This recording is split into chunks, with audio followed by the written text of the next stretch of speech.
శ్రీమతి శంకర సరస్వతి గారు, సాయిరామ్. ఒక మాట సార్, ఇందాక సారు బర్డ్ అండ్ ఫ్లవర్ అంటే సార్ శాస్త్రి గారు, ఎక్కడైనా కొత్త బాల వికాస్ కేంద్రం ఓపెన్ అవుతుందంటే ప్రాక్టికల్ గా చెప్పడానికి అనమాట. నేను ఐ టేకెన్ 2-3 లొకేషన్స్. ఓకే, మళ్ళీ మొగ్గలు తీసుకెళ్లేవాడిని, మళ్ళీ పూలు తీసుకెళ్లేవాడిని. ప్రాక్టికల్ గా చెప్తా, మీరు అనగా నాకు నేను చేశానని చెప్పండి. I want to be silent. మీరు అన్నట్టుగా అనాహతంలోంచి సైలెంట్ లో పోదామని ప్రయత్నం చేస్తాను.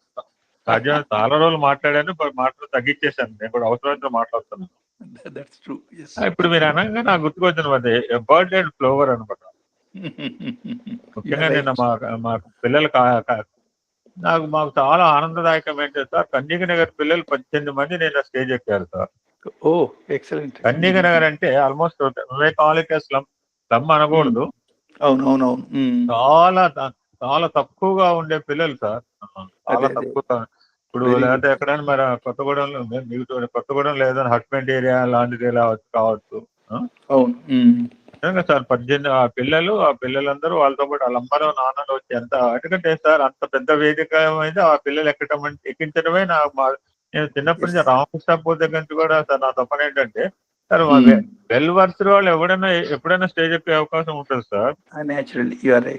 By name or fame. అవును, నేను తెలుసు అనుకోండి, హెడ్ మాస్టర్ వాళ్ళ పిల్లల్ని తీసుకుంటారు రాజశేఖర్ అంటారు.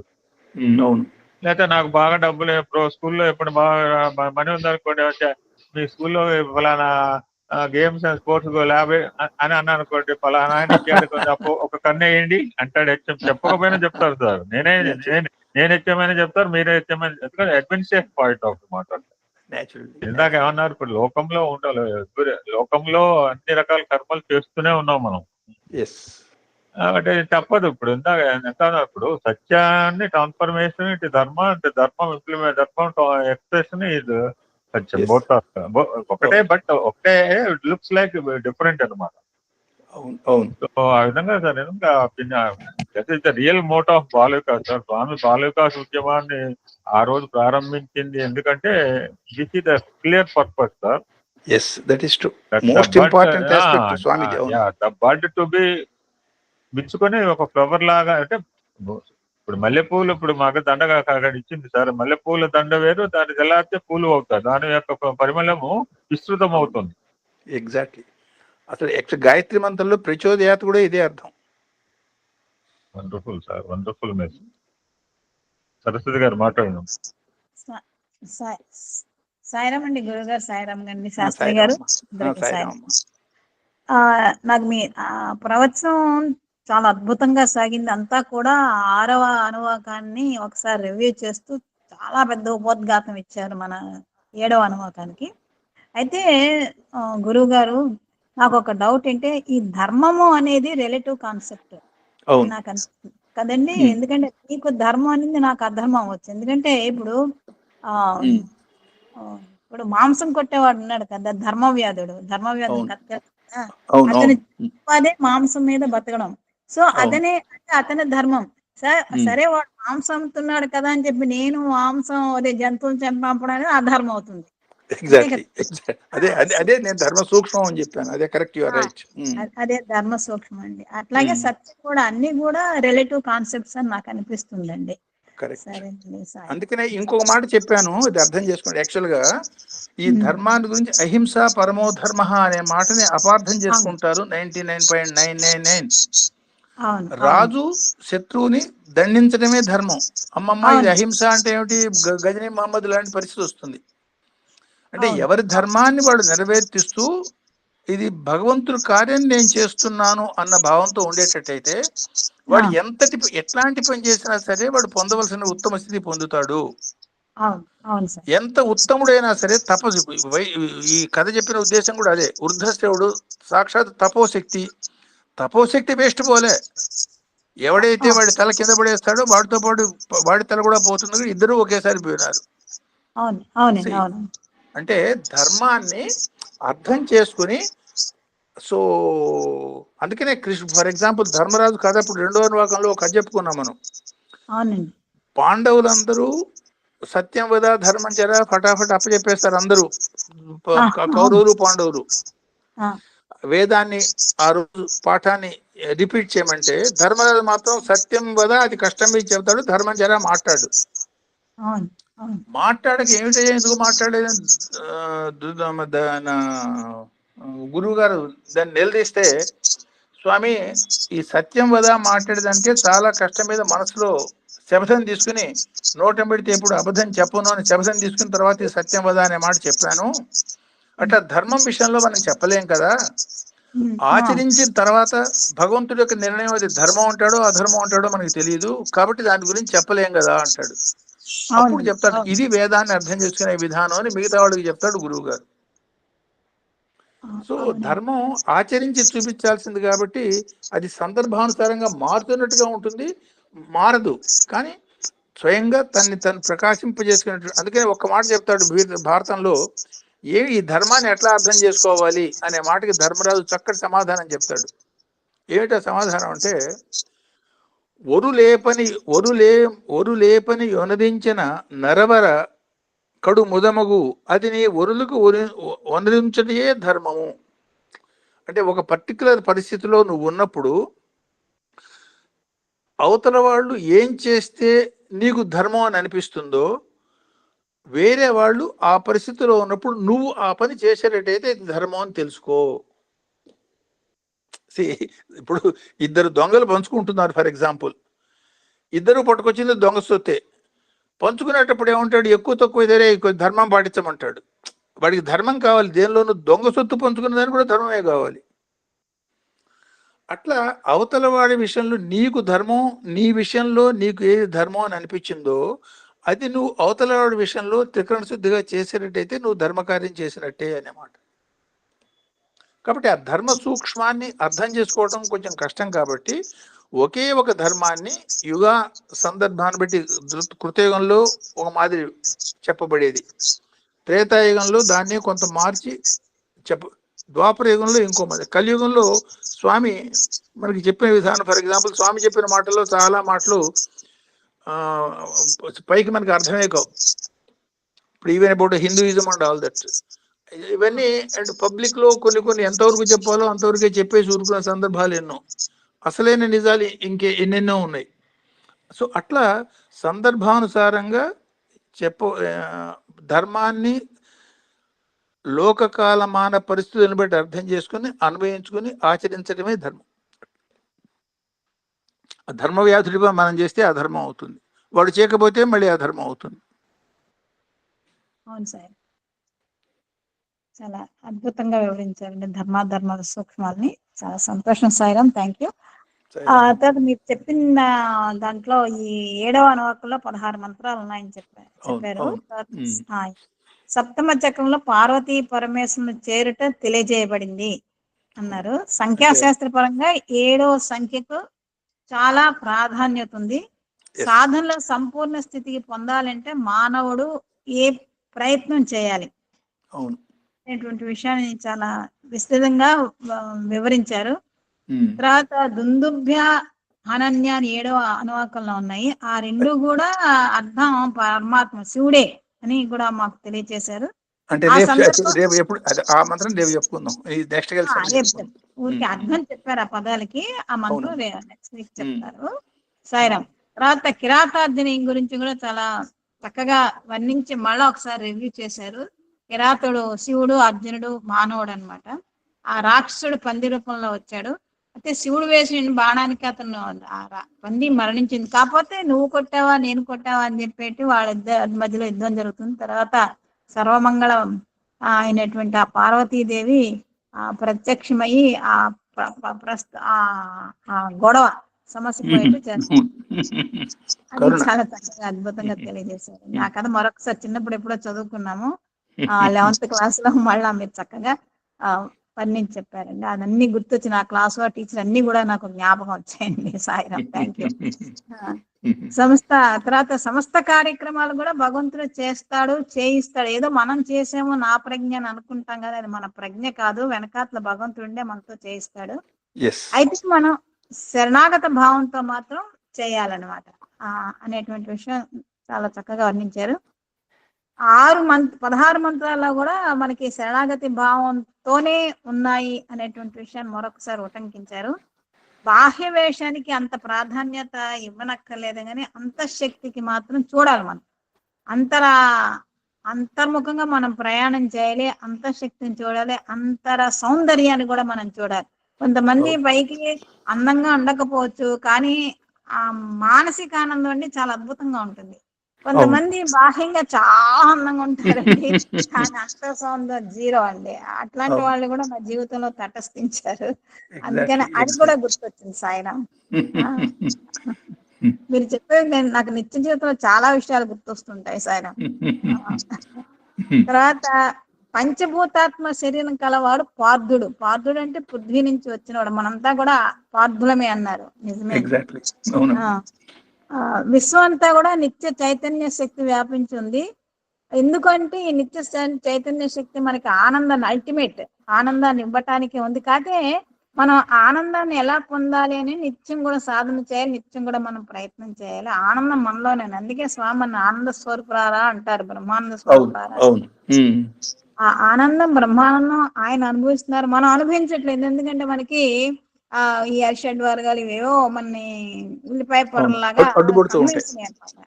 అందువల్ల మనం అనుభవించలేకపోతున్నాం. తర్వాత చైతన్య శక్తి రూపమే చేతన. దీపంతో చాలా చక్కగా పోల్చి చెప్పారు. తర్వాత చిత్కళానంద కలిక అని లలితమ్మ నామావళిలో ఉన్నటువంటి విషయాన్ని ఇందాక మనం గురువు గారు దాన్ని ప్రస్తావించారు. అదే మొగ్గగా ఉన్నప్పుడు మనకి పరిమళం అసలు తెలియదు. ఆ మొగ్గ ఎప్పుడైతే విచ్చుకుంటుందో అప్పుడే మనకి పరిమళం వస్తుంది. అదే విధంగా మనం ఆ సాధన చేసి మన ఏమంటారు ఆ సాధన పూర్తి ఆత్మ పరిపక్వత అనొచ్చేమో బహుశా. ఆ జ్ఞానం పొందినప్పుడు మనం ఆనందాన్ని అనుభవించగలుగుతాం. ఒక మాట మేడం, ఒక మాట సార్. అంటే నాకే డౌట్ వచ్చింది. అంటే మళ్ళా నేను డైరెక్ట్ గా శక్తి పరంగా చూస్తే, లీస్ట్ ఎనర్జీ పరంగా చూస్తే చంద్రుడు తర్వాత నెక్స్ట్ ఆబ్జెక్ట్ సూర్యుడు తర్వాత నెక్స్ట్ ఆబ్జెక్ట్ అగ్ని తత్వం అని ఎక్స్టర్నల్ వరల్డ్ లో సార్ చెప్పుకుంటూ వచ్చారు. మళ్ళా అది అంతర్భూతంగా చూస్తే ఫస్ట్ సార్ టోల్డ్ దట్ ఏ చక్రం అనుకుంటాం పేరు విన్నాను సార్. రివర్స్ అనమాట. అంటే వాట్ ఎక్స్టర్నల్ వరల్డ్ టోటల్లీ అగ్నితత్వము, సూర్యతత్వము, చివరికి ఎక్కడికి చంద్రతత్వం అనమాట. ప్రశాంతి చంద్రతత్వం, సుప్రీం స్టేట్ కి చేస్తాం. బయట దాంట్లోనేమో లీస్ట్ ఎనర్జీ, లీస్ట్ ప్రకాశం అంటేనేమో చంద్రుడు, sun, moon and fire. And అగ్నితత్వం అంటే జ్యోతిర్మయ తత్వం. Not physical fire. మనం కళ్ళారా చూసే ఫైర్ కాదు. అది సుప్రీం ఫైర్ అనమాట. దట్ ఈస్ బ్రహ్మ ఆర్ చిదగ్ని. వాటి ఏదైనా అనుకోవచ్చు మనం. అంతర్భూతంగా చెప్పారు చూడండి. అంటే ఇప్పుడు మీరు చెప్పారు ఓం నమ శివాయ పోవడం, మన కింద నుంచి పైకి అధిరోహించడము, మన తీసుకెళ్ళడానికి ఆయన బ్రహ్మతో వచ్చినప్పుడు ఆయన నమ శివాయ రివర్స్ అనమాట. దట్ ఈస్ ప్రాక్టికల్లీ హియర్ మీరు moon sun and fire and fire sun and moon. Exactly. Yes. సాయిరామండి. అదే అగ్నితత్వం, చంద్రమండలం, దాని అబో సూర్యమండలం, దాని అబో అగ్ని అని అసెండింగ్ ఆర్డర్, డిసెండింగ్ ఆర్డర్ ఇట్లా అగ్ని శక్తి అగ్ని మండలం నుంచి అసెండింగ్ డిసెండింగ్ ఆర్డర్ లో చాలా చక్కగా చెప్పారు. అదే ఇప్పుడు మన గురువు గారు కూడా ప్రస్తావించారు. తర్వాత 6 చక్రాలు 6 పద్మాల సమూహం అన్నారు. ఈ పద్మాసన పీఠం సంపూర్ణ సాధనకు ప్రతీక అని అమ్మవారి పద్మాసన పీఠం గురించి చాలా అద్భుతంగా చెప్పారండి. తర్వాత సిలోన్ భక్తుడు కుండలిని యోగ సాధకుడు అనమాట. అతని విషయం కూడా చెప్పారు. చండీ హోమం చేస్తున్నప్పుడు స్వామిని ప్రార్థించుకున్నాడు మనసులో ఆ అనుభవం పొందాలని చెప్పి. ఆ అనుభవం స్వామి ఎప్పుడైతే ఆ దర్శనం ఇచ్చారో ఇక అతను తట్టుకోలేక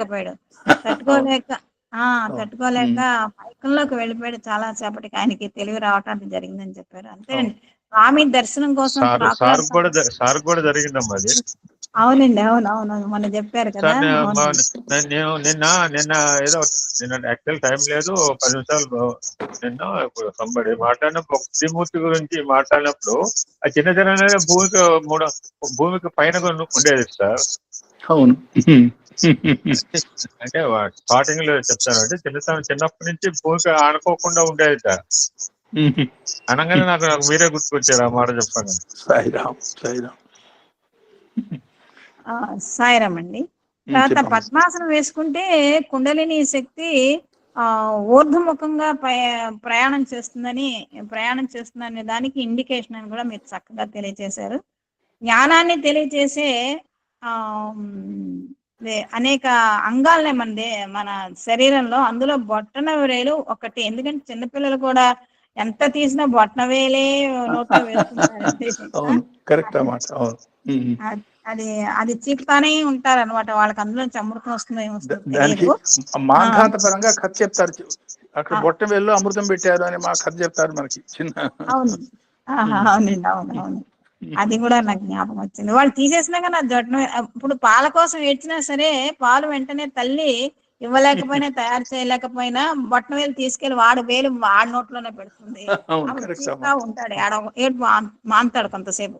అది కూడా ఒకటే తల్లులు పాటించేదండి. అట్లాగే డాక్టర్ గోకక్ గారి హస్త సాముద్రికం గురించి తెలియచేశారు. స్వామి భగవంతుడు, ఇంకా భగవంతుడికి హస్త సాముద్రికం ఏముంటుందండి, ఆయన భగవంతుడు అనేటువంటి విషయం చాలా చక్కగా తెలిసారు. తర్వాత శివరాత్రి రోజున ఉద్భవించిన శివలింగాన్ని కింద పడేశారు స్వామి. అది ఏమిటంటే భూమి మీద ఎందుకు పడేసిన ఒక స్టూడెంట్ మదన పడిన తర్వాత కొంతకాలానికి స్వామి తెలియజేశారు ఏంటంటే, భూమిని రక్షించడానికి, భూమికి ప్రమాద స్థితి ఏర్పడింది, ఆ స్థితి నుండి రక్షించడానికి ఆ విధంగా పడేశానని చెప్పారనమాట. అదే విధంగా బయట వాళ్ళు చెప్పారు. అట్లాగే ఈ ఇన్సిడెంట్ చెప్తుంటే నాకు ఇంకొక విషయం కూడా జ్ఞాపకం, ఇది కూడా మీరే చెప్పినట్టు జ్ఞాపకం ఏంటంటే, చైనా వారు మన దేశంలోకి ప్రవేశిస్తున్నప్పుడు ఒక స్వామి వస్తే ఆ స్వామికి శివలింగం ఇచ్చి అది అక్కడ పాతు హిమాలయంలో అని చెప్పి పంపిస్తారు.